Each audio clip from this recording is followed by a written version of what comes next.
अस्सलाम वालेकुम। आज हम सीखेंगे ते के नुक्ते लगाना।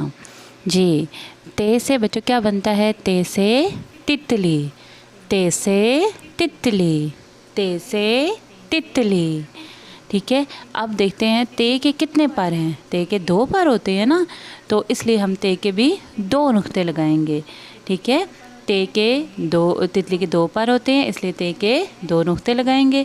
अब देखते हैं तितली के पर कहाँ पे होते हैं? ऊपर की तरफ होते हैं ना, इसलिए हम ते के नुक्ते भी ऊपर की तरफ लगाएंगे। ठीक है, अब फिर मेरे साथ बोलें, ते से तितली, ते से तितली। ते तितली के 2 पर हैं, ते के 2 नुक्ते लगाएंगे और तितली के पर जो है वो ऊपर की तरफ होंगे, इसलिए हम ते के नुक्ते भी ऊपर की तरफ लगाएंगे। ठीक है, अब देखें, ते से तितली, ते से तितली, ते से तितली। तितली के 2 पर हैं, एक पर ऊपर की तरफ होते हैं, इसलिए हम ते के नुक्ते भी ऊपर लगाएंगे। अल्लाह हाफिज़।